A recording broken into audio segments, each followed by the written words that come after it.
গুন্ডাদের মতো আমি প্রকাশ্য সবাই বলেছি, কোন সংবিধানকে সামনে রেখে অন্তর্বর্তী শপথ নেওয়া কোন জনপ্রতিনিধির মুখে এই ভাষা হতে পারে। আমি বলবো পশ্চিমবাংলার মুখ্যমন্ত্রী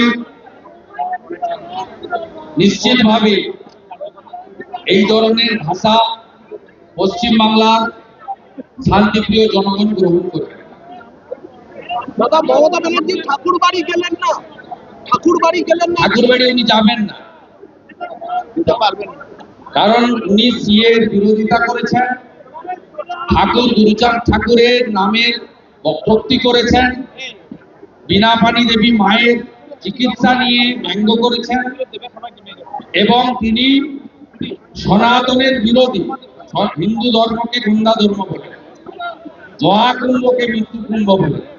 তাই তিনি ওখানে যাবেন না, এটা খুব স্বাভাবিক। উনি যাদের নিয়ে কর্মসূচি করেছেন তারা তৃণমূলের চোর আর বাংলাদেশি অবৈধ অনুপ্রবেশকারী। ওখানে রাষ্ট্রবাদী নাগরিকরা ছিলেন না এবং আজকে স্বাধীনতার পরে একমাত্র প্রধানমন্ত্রী নরেন্দ্র মোদী, যিনি ঠাকুরের জন্মস্থান উড়াখান্ডি বাংলাদেশে গেছেন অন্য কেউ জায়গায়।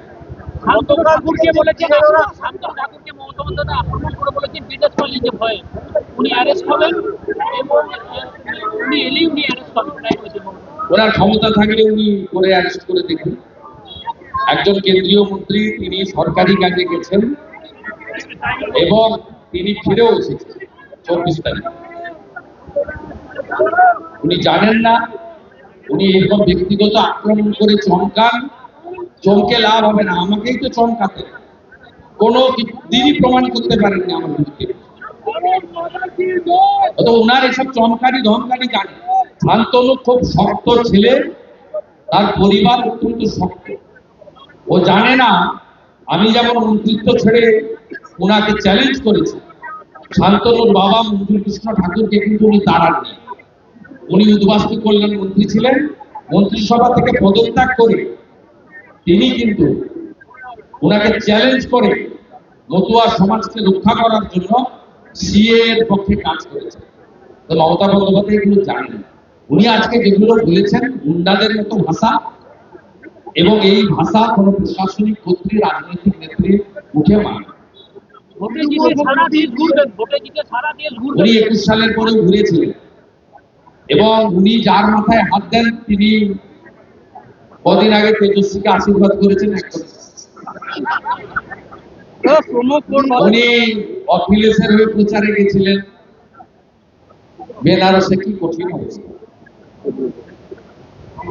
কেউ নেবে না উনি, ওনাকে ডাকে না।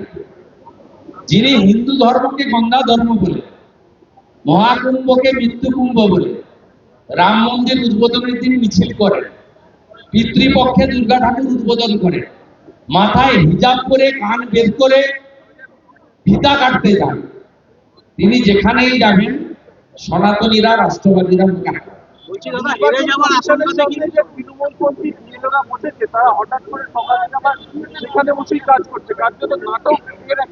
ওগুলো কোনো বিএলও, আমি সোশ্যাল মিডিয়ায় পোস্ট করে দিয়েছি, দেখবেন সব হাইকোর্ট টেনিয়া, লাল চুল কানে দুল,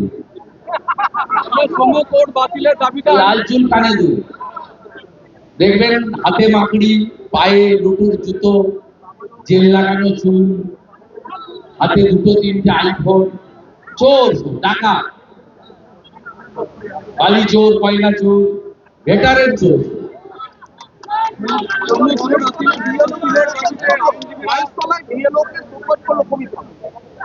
শোকজ করলে হবে না, এদের বিরুদ্ধে এফআইআর চাই। বিহারে 432 জনের নামে এফআইআর হয়েছে, 52 জন জেলে আছে। এই সামান্য সংখ্যক বিএলও, অধিকাংশ বিএলও নিষ্ঠার সঙ্গে কাজ করছে। এবং আপনাদের বলি, সকাল থেকে আপনারা প্রচার করছেন অনেকেই যে 10 লক্ষ নাম বাদ গেছে বলেছে, ইলেকশন কমিশন সেটা বলেনি।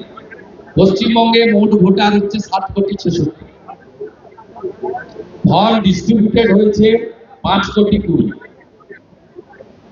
ডিজিটাইজেশন হয়েছে 4,60,00,000, ভুয়া মৃত ইতিমধ্যে চিহ্নিত হয়েছে 13 লক্ষ। 12 লক্ষ ম্যাচিং হয়নি, 22 লক্ষ ম্যাচিং হয়নি। আপনি নিশ্চিন্ত রাখুন এই কাজটা ইলেকশন কমিশনের, কিন্তু আমি গ্রাউন্ডে কাজ করি, দীর্ঘদিন ধরে কাউন্সিলর এমপি এমএলএ ভোটে লড়েছি, জিতেছি, মমতা ব্যানার্জিকে হারিয়েছি, সিপিএম এর সময় নকল চুরি করে দিয়েছি।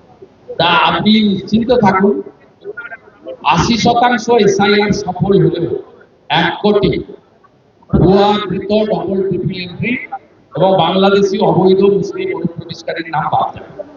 কোন ভারতীয় হিন্দু হন মুসলিম হন তার কোনো চিন্তা নেই, তার কারোর নাম বাদ যাবে না, যার কোনো স্কোপ নেই। অর্থাৎ এগুলোতে বিভ্রান্ত হওয়ার দরকার নেই। ইলেকশন কমিশন এবং সিও অফিস তারা চেষ্টা করছেন, মমতা ব্যানার্জি চেষ্টা করছেন এসআইআর কে ভণ্ডুল করার জন্য। আমরা অধীর নই, গেল রব আমরা তুলছি না। 7ই ফেব্রুয়ারি 2026 ভোটার তালিকা না হলে ভোট হবে না, আর ভোট না হলে সরকার হবে না, সরকার না হলে 5ই মে 2026 রাষ্ট্রপতি শাসন। এটা নিয়ে অনেকটাই দায় ইলেকশন কমিশন এবং মমতা ব্যানার্জি, বিজেপির খুব একটা দায়। হ্যাঁ দাদা, মাদ্রাসা শিক্ষকরা আজকে তালিকা প্রকাশ করেছিল, মাদ্রাসা শিক্ষকরা, তাহলে কি এবার স্টুডেন্ট গাইডেরও বিরাট বাজানো হচ্ছেন মমতা? না, আমি তো ওই ভাষায় বলি না, মমতা ব্যানার্জি ভাষা। মমতা ব্যানার্জির এক ছোড়া মতিউর রহমান বলে ভারতীয় জনতা পার্টির একজন মাইনরিটি মোর্চার কার্যকর্তা, তাকে দাঁড়িয়ে টেনে দেখাতে হয়েছে তার দাঁড়িটা অরিজিনাল। এখন কোথায় সিদ্দিকুল্লাহ চৌধুরী, ফিরাদ হাকিম, কোথায় গেলেন ইমাম অ্যাসোসিয়েশন? মুখ খুলছেন না কেন? তৃণমূল থেকে তাকে মিমিক্রি করে তার মতিউর রহমান বিজেপি সংখ্যালঘু মোর্চার দাবগ্রাম ফুলবাড়ির তাকে ব্যঙ্গ করা হয়েছে, তাকে প্রেস কনফারেন্স করে দাঁড়িয়ে টেনে দেখাতে হয়েছে যে তার দাঁড়িটা ফলস। কোথায় মুসলিমদের মমতা ব্যানার্জি তেজপাতার মতো ব্যবহার করে, তরকারিতে লাগে, খাওয়া যায়। যত খয়রা সহ পাথর ফাতালে মারা গেছে নামের তালিকা বের করুন, নয় মুসলিম নয় আদিবাসী, গরিব মানুষ। এই তো অ্যাকচুয়াল অবস্থা। এখানে ফিলিপ শেখরা, কাজল শেখরা বড় লোক হয়েছে। এখানে বালি খাদানের ঘাট থেকে জেলা পরিষদের টেন্ডার সব এক শ্রেণীর তৃণমূলের মুসলিমদের কন্ট্রোল। সাধারণ মানুষ গরিব থেকে গরিব হচ্ছে। এই ব্যবস্থার যদি পরিবর্তন আনতে হয়, সমস্ত ভারতবাসীর ঐক্যবদ্ধভাবে বীরভূমে প্রত্যেকটা আসন থেকে ভারতীয় জনতা পার্টিকে জেতাতে হবে, পরিবর্তন আনতে হবে। এটাই হলো 2026-এর আসল পরিবর্তন। এআই দিয়ে ভোট চুরি করবে, এআই দিয়ে এবার ভোট চুরি হবে। কে বলছে? মমতা বন্দ্যোপাধ্যায়, যে এটা আর্টিফিশিয়াল নয়, এটা অরিজিনাল হয়ে গেছে, এআই দিয়ে এবার ওটা উনি করেন, এআই দিয়ে। আমাদের ছবি পোস্ট করেন ব্যঙ্গ করে। ওই একটা লম্পট আছে, 3 বাচ্চার বাপ, তৃণমূল ছাত্র পরিষদের নেতা, ও আমার ছবি করেছে। গতকাল থেকে তরুণ যুবককে নিয়ে নোংরা পোস্ট করছে এআই দিয়ে। ওটা ওরা করে, ওই কালচারটা ওদের, ভারতীয় জনতা পার্টির কালচার নয়। আমরা বয়স্ক লোকদেরই প্রণাম করি, পায়ে জুতো রাখি।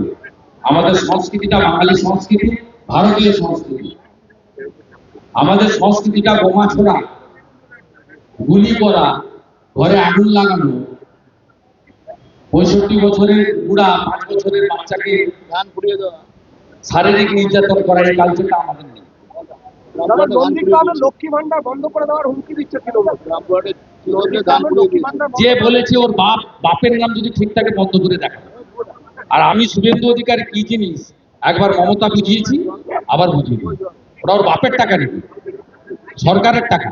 বন্ধ করে দেখবেন, ও যদি বাপের নাম ঠিক থাকে বন্ধ করবেন, আমি বলে দিলাম। শুনতে খারাপ লাগলেও বলে গেলাম, চ্যালেঞ্জ করে গেলাম। ওইসব মশা মাছিকে আমি করি না, করতে বলবেন না। যত হাইফাই করুন, নন্দীগ্রামের কোন হিন্দু তৃণমূলকে ভোট দেবে। দেবব্রত মাইতিকে খুন করেছে 21-এ, 24-এ লোকসভা ভোটের আগে রথিবালা আড়াই তফসিলি মাকে খুন করেছে। বদলও হবে, বদলাও হবে। সুদে আসলে যদি তুলতে না পারি, আমরা বিজেপির কার্যকর্তা নই। দাদা এবার আপনি